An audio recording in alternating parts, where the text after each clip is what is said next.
सवाल नंबर 1, धूप लेने का सही समय और तरीका क्या है। सवाल नंबर 2, रोजाना धूप लेने से शरीर पर क्या असर होता है। सवाल नंबर 3, महिलाओं के लिए धूप लेना जरूरी क्यों होता है। सवाल नंबर 4, रोजाना धूप सेकने के क्या फ़ायदे हो सकते हैं। सवाल नंबर 5, धूप में बैठना कब खतरनाक बन सकता है। सवाल नंबर 6, धूप लेते समय क्या सावधानियां बरतनी चाहिए। सवाल नंबर 7, विटामिन डी के लिए धूप में कितनी देर बैठना चाहिए। सवाल नंबर 8, धूप में बैठने के क्या नुकसान हो सकते हैं। और सवाल नंबर 9, धूप लेने से कैंसर जैसी बीमारी कैसे दूर रहती है। सवाल नंबर 1, धूप लेने से शरीर पर क्या असर होता है। दरअसल धूप सेकने या लेने से शरीर को गर्मी मिलती है। जिन लोगों को ठंड लगती है या जिनका शरीर ठंडा रहता है उन लोगों को रोज़ धूप सेकना चाहिए। इससे उनके शरीर को गर्मी मिलेगी और वह कई रोगों से दूर कर पाएंगे। लेकिन ध्यान रहे कि जिन लोगों के शरीर या पेट में गर्मी ज़्यादा होती है उन्हें ज़्यादा धूप लेने से बचना चाहिए। इसके अलावा सूरज की रोशनी में कई ऐसे गुण पाए जाते हैं जो शरीर में मौजूद इन्फेक्शन से लड़ने में हमारी मदद करते हैं। धूप सेकने से शरीर में रोग प्रतिरोधक क्षमता बढ़ती है और शरीर बीमारियों से लड़ने के लिए तैयार हो जाता है। सवाल नंबर 2, धूप लेने का सही समय और तरीका क्या है। दरअसल धूप में बैठने का सबसे अच्छा समय होता है सुबह 7 बजे से लेकर 9 बजे तक, यानी सिर्फ 2 घंटे। इसके बाद धूप तेज़ी या तीखी लगने लगती है जिससे स्किन को खतरा होता है। अक्सर धूप लेते समय सूरज की ओर पीठ करके बैठना चाहिए।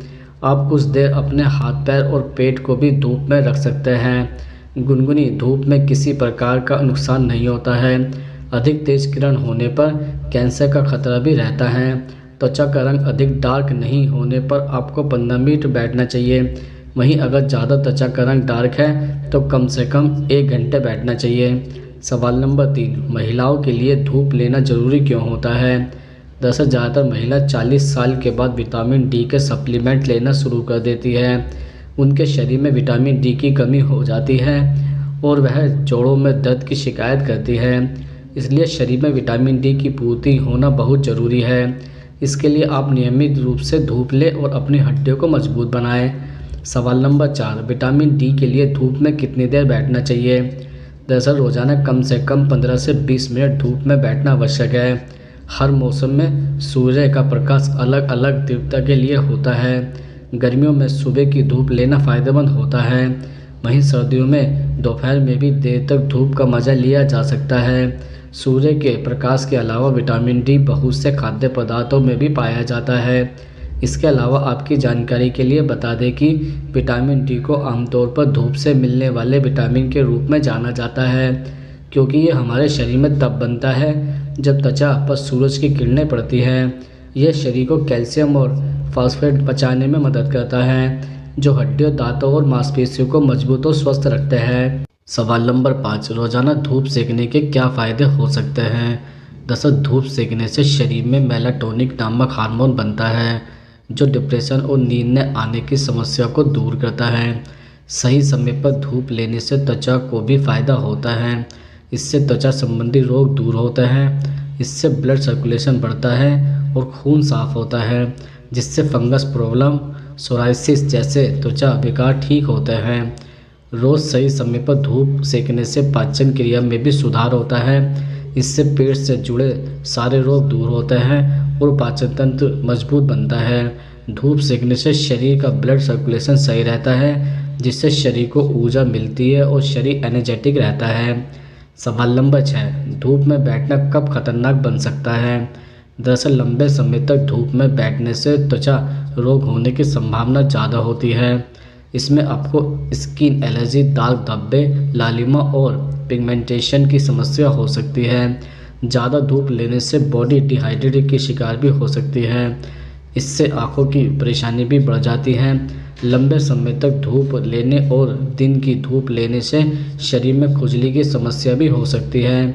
ज़्यादा देर तक धूप लेने से सूरज की अल्ट्रावायलेट किरणों का असर स्किन पर होता है। इससे टैनिंग होने का खतरा बढ़ जाता है। सेंसिटिव स्किन वालों के लिए ज़्यादा धूप लेना बहुत हानिकारक हो सकता है। जिन लोगों की बॉडी में ज़्यादा गर्मी है उन्हें इससे सिरदर्द, माइग्रेन की समस्या भी हो सकती है। सवाल नंबर 7, धूप लेते समय क्या सावधानियां बरतनी चाहिए। दरअसल गर्मी में हमेशा सुबह की ही धूप लेनी चाहिए। दोपहर की धूप लेने से बचें। धूप में बैठने के दौरान खुद को हाइड्रेट रखना बहुत ज़रूरी होता है, इसलिए धूप में बैठकर पानी पीते रहें। इस दौरान आपको हल्के कपड़े पहनने चाहिए और अपने बॉडी पार्ट्स ओपन रखने चाहिए। सवाल नंबर 8, धूप में बैठने के क्या नुकसान हो सकते हैं? दरअसल लंबे समय तक धूप में बैठने से pigmentation, skin allergy, skin cancer, दाग धब्बे, एंजिन इन्फेक्ट, कालापन, डिहाइड्रेशन, आंखों की परेशानी आदि की आशंका बढ़ जाती है। धूप में अधिक देर तक रहने से त्वचा के तापमान, त्वचा के रंग, कांति आदि को भी नियंत्रण करने वाले तत्वों को नुकसान होता है। इससे कील मुहासे, अत्यधिक पसीना आना, खुजली, एक्जिमा, व्रण की विकृति जैसी त्वचा संबंधी समस्याएं भी हो सकती हैं। शरीर में त्वचा का रंग तय करने वाले मेलेनिन, हीमोग्लोबिन व कैरोटीन आदि कुछ तत्व होते हैं। सूरज की अधिक रोशनी में लगातार रहने से कुछ लोगों में अल्ट्रावायलेट किरणों के प्रभाव से इनका उत्पादन गड़बड़ाने लगता है। इससे कुछ समय बाद त्वचा पर टैनिंग होने का खतरा भी बढ़ जाता है। ज़्यादा देर धूप में बैठने पर कई लोगों को, खासकर पित्त प्रकृति वाले लोगों को, सिरदर्द व माइग्रेन की समस्या या शिकायत भी हो सकती है। सवाल नंबर 9, धूप लेते समय कैंसर जैसी बीमारी कैसे दूर रहती है? दरअसल रोजाना सुबह की धूप लेने से कैंसर जैसी बीमारी से भी बचा जा सकता है। सूरज की किरणों में एंटी कैंसर तत्व मिले होते हैं, जिससे व्यक्ति को कैंसर का खतरा भी कम होता है। इसके साथ ही जिन लोगों को कैंसर है वह भी धूप में आराम कर सकते हैं, लेकिन ध्यान रखें कि सही समय पर ही धूप लें।